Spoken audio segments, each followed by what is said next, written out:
अगर human right जिंदा है तो वो कहेगा आप पानी देने वाले कौन हैं? It is my birth right, it is our, I am a citizen of India. The water and every essential items you are to give me, not you are. But we can not say because हमारे अंदर अभी इसका बोध पूरा. और अभी बहुत सारे काम जुडिशरी को यूज करके ये गवर्नमेंट्स कर रहे हैं. अभी 94 कॉलोनियों के लाखों लोग इन कोर्ट, वो लोग बोल रहे हैं 1 लाख 5-6 लाख की पॉपुलेशन और 1 लाख हाउसेस बनाने की बात उन्होंने पिछली डेट पर बोली है. 25 तारीख को फिर उसमें फर्दर प्रोसीडिंग है, इसी 25 को.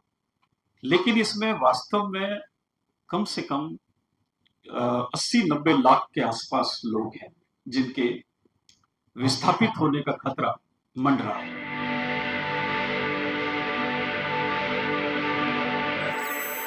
CPDRS दिल्ली के जब इस प्रोग्राम के लिए, इस फर्स्ट कन्वेंशन के लिए जब हम लोग तैयारी के प्रोसेस में थे, तो ऑर्गेनाइजिंग कमेटी की ओर से ही as a CPDRS activist Delhi CPDRS ने एक रोल पिछले दिनों प्ले किया है. दिल्ली की मौजूदा गवर्नमेंट के सत्तासीन होने के साथ ही जो ये वादा करके आए थे कि जहां झुकी वहीं मकान, उन्हीं लोगों ने दिल्ली के अंदर शायद ही कोई विधानसभा क्षेत्र है जहां एक तबाही को अंजाम नहीं दिया है. एक तर्क आता है कि विकास के लिए जरूरत पड़ती है कुछ डिमोलिश की, कुछ वैकेशंस की, नो डाउट, लेकिन वो किस कीमत पर, इंसान को, इंसान के घरों को बर्बाद करने की कीमत पर क्या, ये एक बड़ा सवाल है जो आज दिल्ली के नागरिकों के दिल में मौजूद है. क्योंकि हमने देखा है अलीगांव, जहां हमने एक रोल प्ले किया उसको रोकने के लिए, 90 साल बाद यूपी गवर्नमेंट को अचानक याद आता है कि ये जगह हमारी है और वो वहां की पानी बिजली बंद कर देते हैं, वहां के मकानों को सील कर देते हैं. अभी एक लंबे प्रोटेस्ट के बाद वो हाल्ट पर है. उसके बाद एक दूसरा बड़ा मेजर इंसिडेंस हमने देखा शालीमार गांव के अंदर, जहां करीब 157 बिल्डिंग्स को उन्होंने रोड वाइडनिंग के लिए, उस रोड वाइडनिंग के लिए जो सबसे चौड़ा रोड है शालीमार बाग का, एक प्राइवेट सेक्टर के एक अस्पताल को बेनिफिट देने के लिए सिर्फ उन लोगों ने ये काम किया. और बहुत ही गैर जिम्मेदाराना तरीके से, शायद इंग्लिश पीपल भी, ब्रिटिशर्स भी इस तरीके के काम नहीं करते थे जो दिल्ली गवर्नमेंट ने वहां पर किया. कंपनसेशन 3 लाख रुपए एक फ्लैट के लिए, और इसके अलावा अगर आपको नहीं लेना है तो 19 रुपए कुछ पैसे फुट के ऊपर यू हैव टू पे द रेंट, और आपको 15 मीटर का एक मकान वो सावधा में देने का एक ऑफर था. लोगों ने प्रोटेस्ट किया, वहां के कुछ साथी आज मौजूद हैं.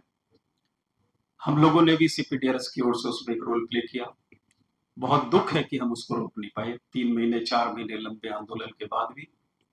और अभी वो लोग कहाँ हैं? एकदम से सड़क पर है. इसके बाद एक नया फेज आया है, वर्षों से बनी हुई 40 साल 50 साल से पुरानी जो कॉलोनियां है दिल्ली में यमुना के दोनों ओर, अब वो कह रहे हैं ये फ्लड प्लेन था कभी और उसका नाम ओ जोन था. तो ओ जोन की कॉलोनीज को भी अभी the matter is going on Delhi high court. अभी बहुत सारे काम जुडिशरी को यूज करके ये गवर्नमेंट्स कर रहे हैं. अभी 94 कॉलोनियों के लाखों लोग इन कोर्ट, वो लोग बोल रहे हैं 1 लाख 5-6 लाख की पॉपुलेशन और 1 लाख हाउसेस बनाने की बात उन्होंने पिछली डेट पर बोली है. 25 तारीख को फिर उसमें फर्दर प्रोसीडिंग है, इसी 25 को. लेकिन इसमें वास्तव में कम से कम 80-90 लाख के आसपास लोग हैं जिनके विस्थापित होने का खतरा मंडरा है. ये एक बहुत बड़ी पॉपुलेशन है दिल्ली के अंदर. और हम सभी जानते हैं, सभी आप लोग लर्न लोग हैं कि राइट ऑफ ए हाउस, घर का अधिकार एक मूलभूत अधिकार है. आर्टिकल 21 ऑफ द कॉन्स्टिट्यूशन के हिसाब से बहुत जजमेंट्स है इसमें, जुडिशरी के, सुप्रीम कोर्ट के, एपेक्स कोर्ट के जजमेंट्स, कि एक मूलभूत अधिकार है. लेकिन आज पूरी बेशर्मी के साथ ये लोग इस मूलभूत अधिकारों को लेने का काम.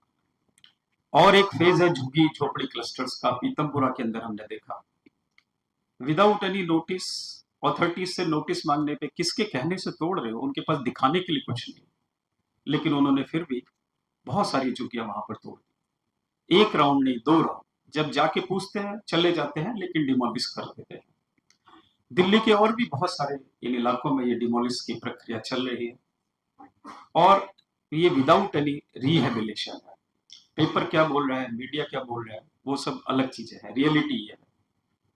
तो अभी इस प्रोग्राम, इस कन्वेंशन की तैयारी करते करते ही सीपीडीआरएस ने ये रोल प्ले किया है।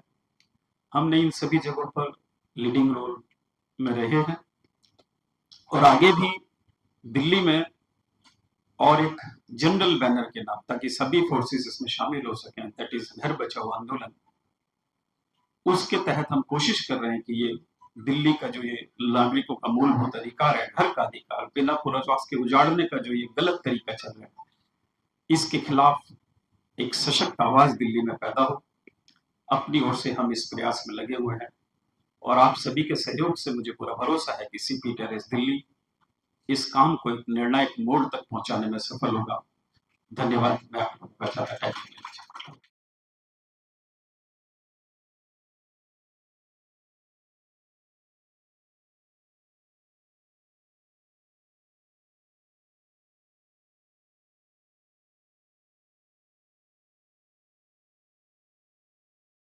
जो बॉडी है, जो ऑर्गेनाइजेशन है, कॉन्स्टिट्यूशनल ऑर्गेनाइजेशन जो उसका हेड अप करती है।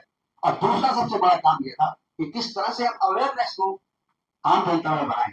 हम देखते हैं ह्यूमन राइट्स के बारे में आम जनता के बारे में वो इतनी समझ नहीं है, क्योंकि वो जो पॉलिटिकल पार्टीज कहते हैं हमने आपके नलके में पानी दिया है। अगर ह्यूमन राइट्स जिंदा है तो वो कहेगा आप पानी देने वाले कौन हैं? It is my birth right, it is our, I am a citizen of India. The water and every essential items you are to give me, not you are. But we can not say because हमारे अंदर अभी इसका बोध पूरा नहीं। इस बोध को आगे ले जाते हैं दिल्ली में हमने कई सारे कार्यक्रम किए हैं।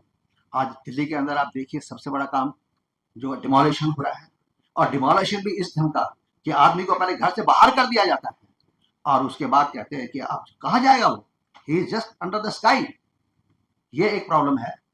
और दूसरा महिलाओं के ऊपर, छोटे छोटे बच्चों को जब देखते हैं तो दिल में रोना आता है। ये जनकपुरी का इंसिडेंट जिसने सुना होगा वो मेरे ख्याल से उस बात का वर्णन ही नहीं कर सकता।